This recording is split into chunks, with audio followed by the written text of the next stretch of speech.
Selamat pagi pemirsa. Bersama saya, Nevin Zulfiana Pradana, akan menyampaikan sejumlah informasi terkini dan teraktual seputar termodinamika yang akan kami sajikan untuk Anda.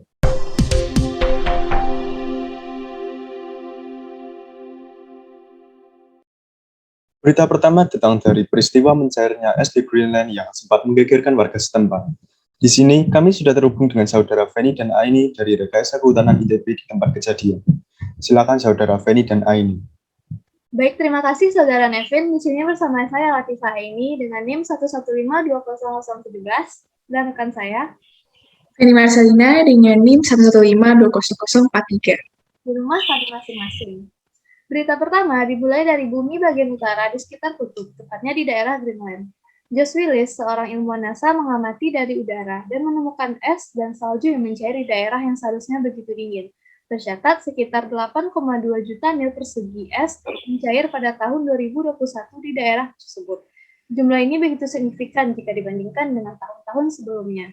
Ini merupakan penanda bahwa terjadi perubahan iklim dan adanya peningkatan suhu lingkungan.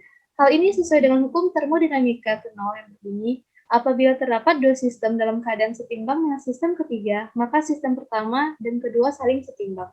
Pencairan lapisan es di daerah Greenland dan kutub sekitarnya ini memperlihatkan adanya perbedaan suhu, sehingga terjadi perpindahan panas dari suhu yang tinggi ke rendah. Pencairan es menandakan adanya perpindahan panas dari lingkungan ke sistem, yaitu lapisan es itu sendiri. Oleh karena itu, pencairan es ini dapat menjadi tanda adanya peningkatan suhu lingkungan atau global warming.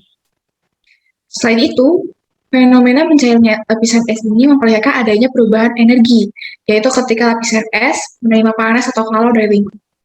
Hal ini karena perubahan energi sendiri terdiri dari kerja dan panas, sehingga ketika lapisan es menerima panas atau kalor, terjadi perubahan energi.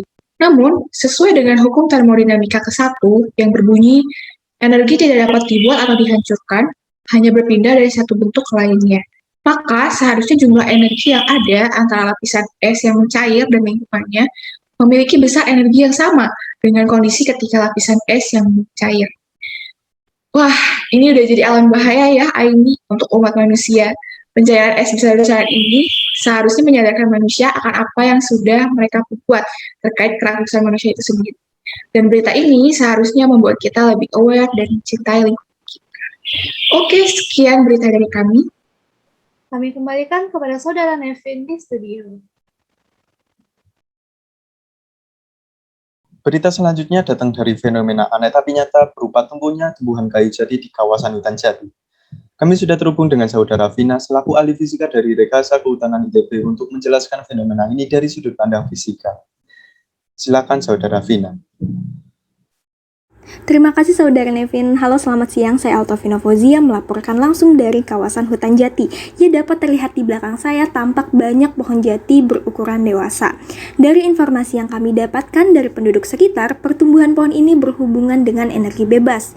Organisme fotosintetik dapat menggunakan energi bebas dari cahaya matahari secara langsung dan mengubahnya menjadi energi kimia yang kemudian disimpan dalam senyawa organik. Energi kimia kemudian dimanfaatkan oleh organisme non-fotosintetik melalui proses respirasi sel. Respirasi sel ini akan dilepaskan sejumlah energi yang kemudian disimpan dalam bentuk ATP sebelum digunakan untuk aktivitas fisiologis. Nah, perubahan energi tersebut dapat dihitung dengan persamaan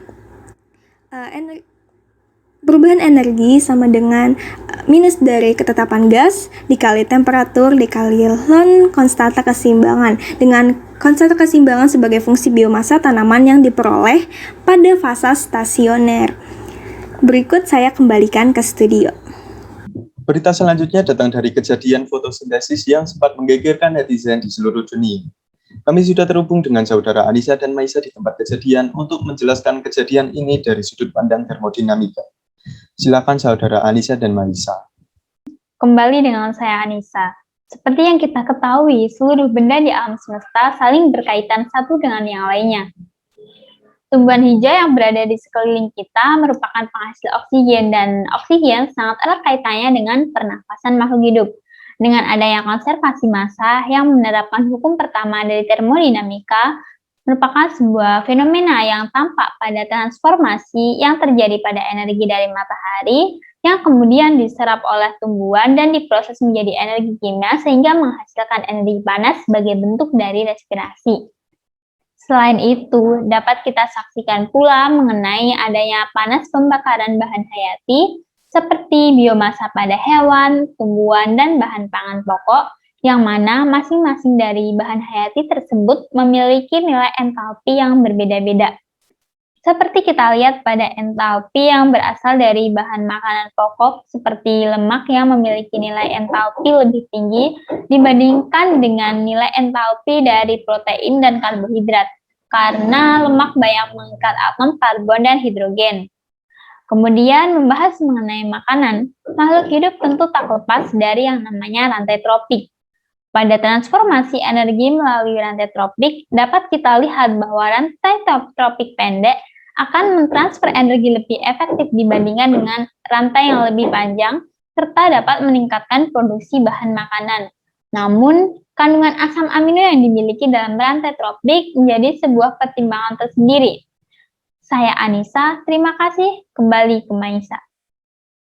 Baik pemirsa, saya melaporkan langsung dari lapangan. Melanjutkan berita yang disampaikan oleh saudara Anissa, kita juga perlu memahami tentang efisiensi ekologi yang meliputi efisiensi rendamen, efisiensi asimilasi level tropik, efisiensi produk level tropik, efisiensi pertumbuhan jaringan, efisiensi pertumbuhan ekologi, efisiensi asimilasi, dan efisiensi utilisasi. Untuk lebih jelasnya dapat diilustrasikan dengan adanya konsumen tingkat pertama yang mengkonsumsi produsen yang dilambangkan dengan F, kemudian sisa produsen yang tidak terkonsumsi atau undigested hasilnya adalah asimilasi. Nah, asimilasi ini terdiri dari respirasi, kemudian yang terekspresikan, dan juga yang terproduksi sebagai akibat pertumbuhan. Ini merupakan contoh interaksi antara produsen dan juga konsumen tingkat pertama. Sedangkan untuk interaksi antara konsumen tingkat pertama dengan konsumen tingkat kedua, konsumen tingkat pertama dilambangkan dengan F atau input tropika. Kemudian juga terdapat undigested.